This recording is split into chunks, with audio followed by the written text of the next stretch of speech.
E aí galerinha, bem-vindos ao segundo round desse bate-volta entre Porto e Suavemente Comentando. E nesse round eu vou ter que assumir que o Porto foi totalmente coerente e os assuntos do vídeo não foram tão diversos quanto o do round anterior. Ele se manteve no mesmo tópico e na mesma linha de raciocínio, e inclusive muitas coisas que ele falou, eu também falei.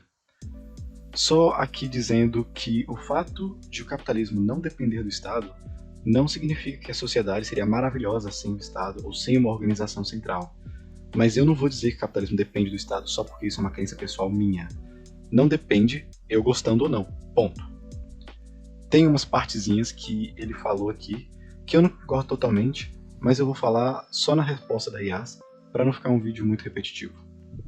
Beleza, aí vem o vídeo da Yas e ela começa falando o que é anarcocapitalismo de uma forma totalmente incompleta. Provavelmente que ela leu na Wikipédia e em alguns posts no Twitter antes de gravar o vídeo. Então deixa eu falar pra vocês aqui o que é o anarcocapitalismo. Pelo que eu entendi, eles defendem um mundo sem o Estado porque ele seria o causador dos males do capitalismo. Eles têm uma santíssima trindade superior que dá a base ali pra religião dos ANCAPs, que consiste basicamente em propriedade privada, livre mercado e o delírio da liberdade absoluta. Pra eles, isso tudo aí vai ser sustentado pela PNA, que é o princípio de não agressão. Resumindo bem, é isso. E eu não vou corrigir nem educar ninguém sobre o que é anarcocapitalismo, porque já tem 1 milhão de vídeos e livros explicando. Mas só para fazer uma simetria do tamanho, do quão incompleto e quão falho foi a explicação dela sobre anarcocapitalismo, é como se ela dissesse que socialismo é simplesmente quando os funcionários ficam bravos, pegam umas armas e tomam o poder. Sendo que tem muito mais por trás do socialismo. Você não pode falar todo um sistema, todo um modelo socioeconômico simplesmente com uma coisa, tipo, conhecimento de posts no Twitter, sabe? Aí depois, mais uma vez, o Porto tá falando da ética da propriedade, enquanto a Yas está falando do capitalismo como sistema socioeconômico. Antigamente, aonde chegava ali os barquinhos levando o desenvolvimento, se você quer chamar assim, também vinha o pacotinho Estado mais capitalismo mais doença venérea. Era um combo de cinema que não dava pra levar só um deles. Nesse começo, eu tava até achando que era bait, porque não é possível. O cara explicou da forma mais simples e direta possível de por que o Estado existe apesar do capitalismo, e o capitalismo não depende do Estado, mas aparentemente tudo que ele falou foi pro lixo. Ela simplesmente repete que eles existiram ao mesmo tempo, logo um depende do outro. Foda-se. Aí depois ela fala isso aqui no clipe. Isso não significa que a colheita de algodão depende de escravos. É muito difícil de entender isso. E dependeu na época, será? Será que rolaria sem eles? Ah, eu não sei, né? Mas talvez sejam só essas coincidências do universo, né? Maldita hora em que os astros se alinharam e resolveram escravizar os negros para enriquecer os capitalistas da época. Quando eu ouvi isso, eu fui obrigado a pesquisar se tinha alguma lei ou princípio do universo que impedia que uma pessoa colhesse algodão recebendo um salário e tendo liberdade de ir e vir. Infelizmente, eu não achei essa lei misteriosa, então sim, Yas, rolaria sem eles, do mesmo jeito que sempre tiveram pessoas que colhiam algodão por, sei lá, uma moeda de prata antes do descobrimento das Américas. O algodão não foi inventado junto com a escravidão que os europeus fizeram com os africanos. Mas daí é problema seu que você concorda ou não, ou o que você pensa. Você não pode falar que eu bostejei se baseando no teu próprio achismo de mundo e definição de palavras. E agora você vai ficar focando em separar a existência do Estado e do capitalismo partindo de uma premissa que sai da sua cabeça? Agora, essa parte foi um mega malabarismo de argumentação, então talvez vocês precisem escutar 2 vezes para entender. Aqui ela diz que o Porto não pode se basear no próprio achismo de mundo por dizer que ele defende uma sociedade sem o Estado. Então, tipo, a sua opinião pessoal pode ser que deva existir um governo centralizado. O Porto acha que não, mas o cara provou no vídeo dele que o capitalismo não depende do Estado. A Yas simplesmente usou o reverso do Uno, dizendo que depende sim, e que a opinião do Porto não reflete a realidade, quando ela deu a opinião dela, dizendo que o capitalismo precisa do Estado, e o Porto explicou passo a passo do porquê não precisa. Ou seja, ela simplesmente usou o argumento do que ela exatamente fez contra o Porto. Daí ela cita o caso do trabalhador e do prato de comida. Se você tá passando fome nesse teu mundão aí sem Estado e uma fábrica te chama pra produzir camiseta em troca de comida, você acha mesmo que isso pode ser considerado um lucro? Eu não acho, porque o cara que tá lá trabalhando tá colocando a força de trabalho dele e só recebendo comida suficiente pra conseguir voltar pra trabalhar no dia seguinte. E nesse ponto ela atacou exatamente o que eu tinha pensado na linha de raciocínio do Porto. E por isso eu voltei a acreditar que esse vídeo não era bait e não era só uma provocação. Porque realmente, digamos que um cara não teve acesso à educação, a vida dele é uma bagunça e ele não tinha escolha a não ser seguir a profissão do pai como construtor ou pedreiro.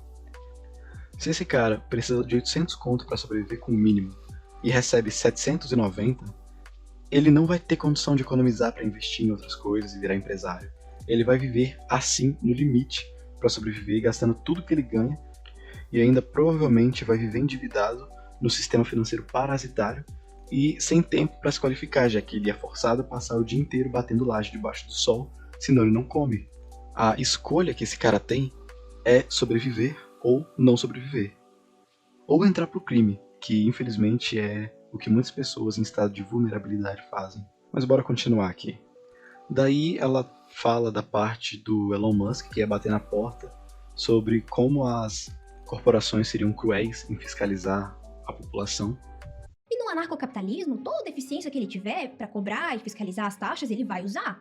Pensa só na polícia do Elon Musk lá, toque, toque, toque na tua portinha cobrando a continha da internet, cujo vencimento era 3 horas atrás. Você vai recitar o princípio de não violência pra eles daí? E eu não sei vocês, mas no mundo que eu vivo, quando alguém atrasa a conta de luz ou de internet, eles simplesmente mandam um e-mail pedindo regularização e depois param de fornecer o serviço, tá ligado? Honestamente, eu não entendi o que ela quis dizer com isso, sobre como que as corporações vão fiscalizar as obrigações dos clientes, porque tipo, elas meio que já fazem isso. Ah, mas tanto faz, bora pra próxima parte. Na parte do imposto voluntário. Segue o clipe. De que imposto tu tá falando? Porque sempre que a gente compra alguma coisa, a gente tá literalmente assinando um consentimento em pagar ali o preço do serviço / material e o imposto sobre vendas. Quando você assina um contrato de trabalho, você tá concordando em pagar imposto de renda. Então não faz mais sentido você usar a palavra imposto como algo involuntário, genericamente dessa forma aí. Imposto é uma taxa que você paga pra viver numa sociedade. É óbvio que você não tá aceitando imposto sobre vendas. Se uma pessoa precisa de um produto e colocam ali, você é obrigado a me dar uma partezinha disso? Aonde que isso é voluntário? O cara passa 6 meses plantando milho, sozinho, sem nada de estado para ajudar ele. Daí quando ele vai vender, ele, entre aspas, aceitou que uma partezinha tem que ser do estado? Ninguém... De onde você tirou que ele aceitou isso? Ninguém paga imposto porque aceitou, mas sim pra não ser preso, tá ligado?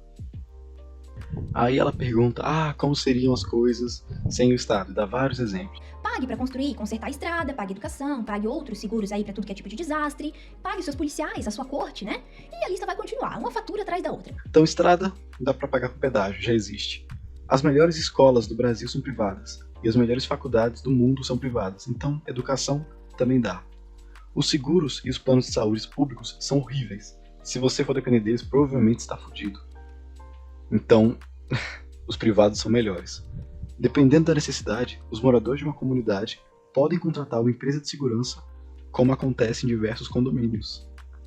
Até o sistema de justiça, para quem não sabe, você tem que pagar para processar alguém, além dos honorários e de toda a parte de juntar provas, você ainda tem que pagar pelo serviço da justiça. Se a lei for a mesma, qual é a diferença de pagar para um tribunal do governo ou um tribunal privado? A diferença principal seria que o tribunal do governo pode dar blindagem e imunidade para os amigos e não vai ter nada, porque ele é do governo mesmo, então foda-se. Sendo que um tribunal privado, se ele fizer isso, ele perde toda a credibilidade e vai à falência, porque ninguém aceitar o julgamento de um tribunal corrupto. Então o incentivo nesse caso é ser o mais correto e imparcial possível. Então até a parte da justiça não precisa obrigatoriamente ser fornecida pelo Estado. Sei lá, ela meio que fala como se fosse impossível a vida acontecer se não tiver o Estado fornecendo tudo, sendo que, literalmente, a vida existe apesar do Estado, tudo você consegue ter uma alternativa privada.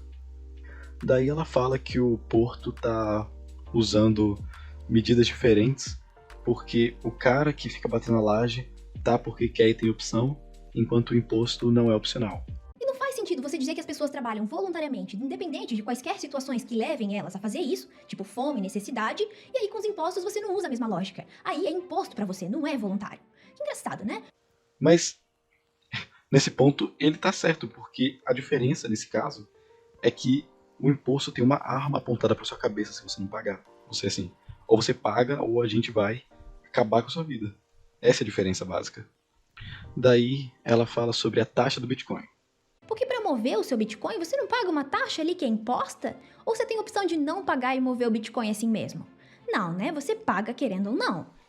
Nisso, isso simplesmente não faz sentido. Você aceitou comprar um Bitcoin? Ponto. Enviar Bitcoin para outra pessoa é um serviço E esse serviço precisa que pessoas trabalhem para organizar os blocos. Ponto. Você paga a taxa e em troca recebe um serviço, que é o da entrega da sua Bitcoin. Isso não é difícil de entender. Beleza, eu tenho uma carta e quero enviar para outra pessoa. Daí eu falo, que história é essa de Correios? Vocês têm mais que trabalhar de graça, tá ligado? A carta é minha, eu mando para quem eu quiser, você não tem que cobrar taxa de envio não. Como assim isso é comparado ao imposto? Você está pagando por um serviço. Eu acho muito curioso, porque a Yas faz alguns pontos muito coerentes, mas depois ela simplesmente fala coisas completamente sem sentido. Aí, de novo, ela entra no ponto de como seria a sociedade sem o Estado, que é a mesma masturbação mental dos dois lados. Se o Estado acabasse, seria um paraíso, seria muito bom. Ou então, nossa, seria horrível, a burguesia ia matar todo mundo, ia virar todo mundo escravo. E eu não quero entrar nessa discussão agora. Aí, para completar a cereja do bolo, ela fala sobre vir uma empresa para tomar o lugar da outra. E isso é ingenuidade. E sobre vir uma empresa e tomar o lugar da outra ali só por fornecer um melhor custo-benefício? Cara, pensar isso aí é extremamente ingênuo e demonstra como você não sabe como funciona o mercado. As coisas funcionam bem mais com a força que o capital pode exercer em cima do concorrente do que com a qualidade do serviço oferecido. Beleza, agora eu queria honestamente saber aonde que ela viu isso.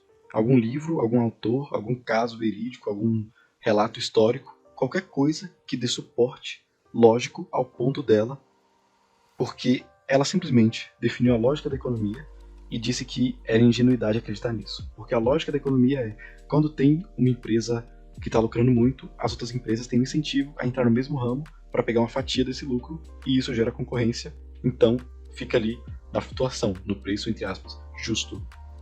É a coisa assim, do livre mercado mais simples, a oferta e demanda mais simples. Nem tenho o que falar disso aqui. Aí no final ela ataca a ideologia ANCAP, que eu não vou defender aqui, porque eu não sou ANCAP, então tá suave. E o segundo round acaba por aqui. Eu acho difícil o Porto responder esse vídeo, mas na minha opinião, a discussão estava mais ou menos empatada até o final do round 1. Mas aí o desempenho da Suavemente Comentando caiu um pouco no round 2, então eu daria moral pro Porto. E é isso aí, galerinha. Tô bem cansado, esse vídeo deu muito trabalho para fazer, mas essa foi minha singela opinião e análise sobre esse bate e volta entre os dois. Tô colado em uma próxima, galera. Valeu!